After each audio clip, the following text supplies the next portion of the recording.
Hello class, welcome to Arjun English School, Standard 12, Chapter number 3, Company's Final Account, Part 2 for this chapter. Today I am going to start the statement of P&L account. In earlier session we have completed the topic for balance sheet. Now second part that is for P&L account. So here name of the company, profit and loss account for the year ended, the year we have to write here. Then after particular note number current year previous year. The format is first of all we have to write the revenue from operation. Revenue means sales. Then other income. Total of this that we call total revenue. Then expense. Under the heading of expense, we have to write cost of material consumed, purchase of stock in trade, changes in inventory, employees benefit expense, financial cost, depreciation and amortization expense and other expense. So these are the main heading for this expense head points. Then after total of these that we get the total expense.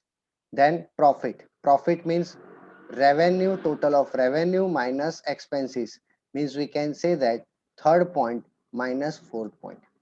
So here they provided the third minus fourth, that is profit before exceptional or extraordinary items. Now if there is any extraordinary items in the business or exceptional items, so that we have to deduct exceptional items, then after extraordinary items, and then after it is profit before tax.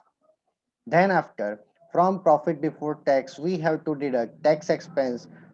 So two types of tax, one is current tax and second is deferred tax. In company deferred tax are generally arise. So the final answer is profit or loss from the period of continuing operation. Then after if there any discontinuing operation at this, and finally we got the profit, and this profit from on the basis of profit we have to get earning per share, that is called EPS. It is not in the 12th standard, but in college you very well know about the EPS. What is EPS? That is earning per share. How we get the earning per share?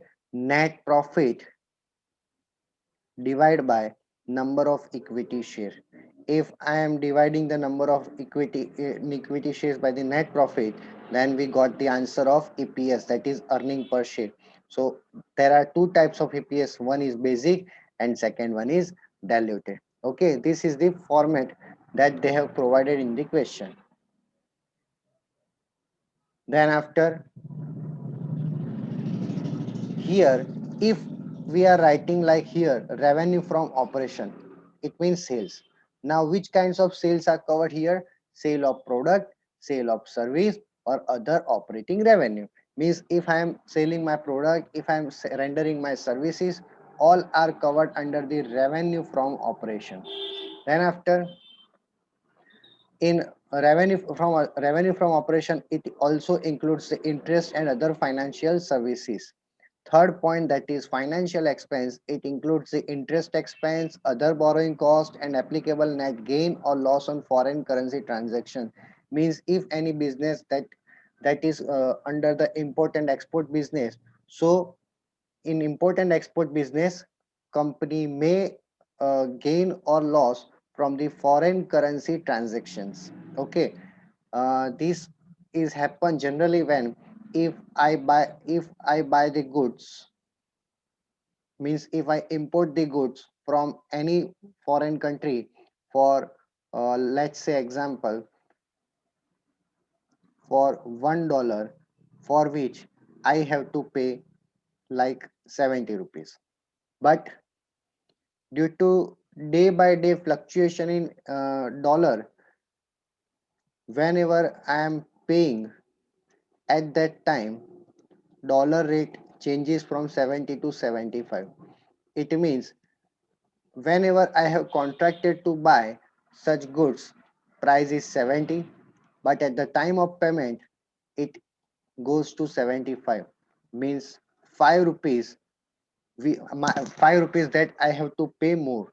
So here loss of 5 rupees, that is called foreign exchange fluctuation loss. So it may be gain or it may be loss. If the price is decreased, then I can gain here from this transaction. Okay. So here any kind of loss or gain that we have to cover here. Then after other income includes the interest income, dividend income, net gain or loss on sale of investment and other non-operating income.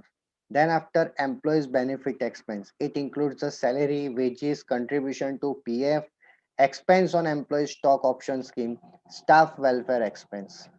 Next, financial cost. Financial cost includes the interest on outstanding interest on loan, debenture, public deposits, bond, bank overdraft, etc. Means any kind of interest that I am paying on any kind of this loan or any kind of borrowings. So this interest that is covered under the financial cost. Next one, depreciation. Depreciation and amortization expense. If I am writing of any intangible assets or depreciation charge that is on fixed assets, so all are covered under the point number 7. Point number 8, other expense. It includes the office expense, admin expense, selling and distribution, audit fees, bad debts, provision for bad debts, loss on sale of assets, bank charges, commission, etc. Okay. So these are the points. Then after here the performer for balance sheet and equity and liability. Then after assets and format in depth that covered all the items like under reserves and surplus, all these reserves that we have covered, long-term borrowings, other long-term liabilities, long-term provisions, short-term borrowings, trade payables, other current liabilities, short-term provisions that we have completed. Then after under the heading of assets, there is a tangible assets, intangible assets, non-current investment, long-term loans and advances, other non-current assets, current investment, inventories, trade receivable, cash and cash equivalent, short-term loans and advances, other current assets that we have completed. And the same way, we have completed the P&L accounts format. Okay. So these are the theory part that we have to remember perfectly.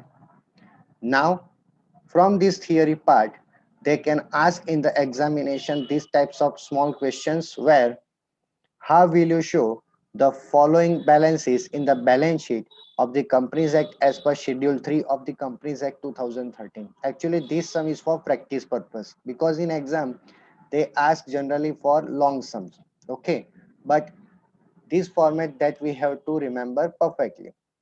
Here, first of all, equity.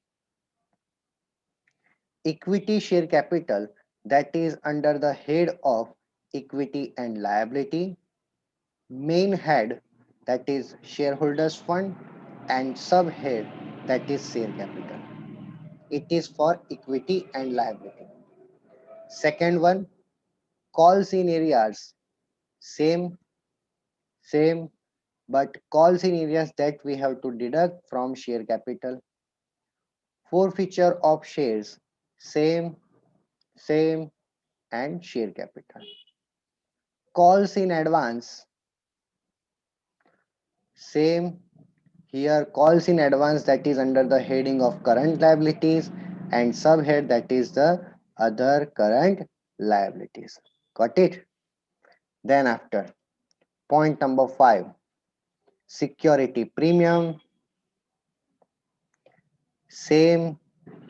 Here the format shareholders fund and under the subhead it is reserves and surplus. Next one, general reserve, equity and liability, same, shareholders fund, same, reserves and surplus, same. Debenture, same head, and here it is the long-term borrowings.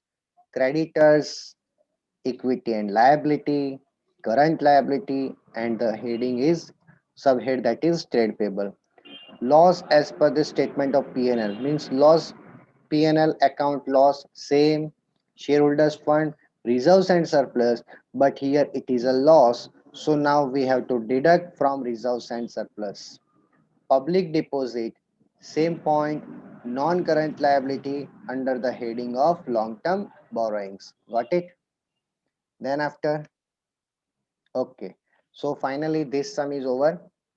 In the same way, there is a second sum, that is proposed dividend, term loan, unclaimed dividend, reserves and reserve fund, bonds, advance from customer, bills payable, outstanding interest, debenture redemption fund, and bank overdraft.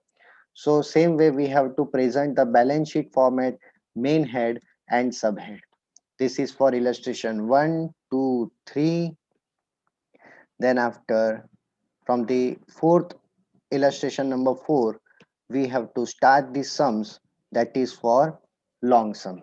Okay, so from the this session is over. From the next class I am going to start the long sum based on practical, which can be asked in the exam for 11 marks. But be ready for these types of theory which we have to remember properly. Okay, so see you in the next class. Thank you.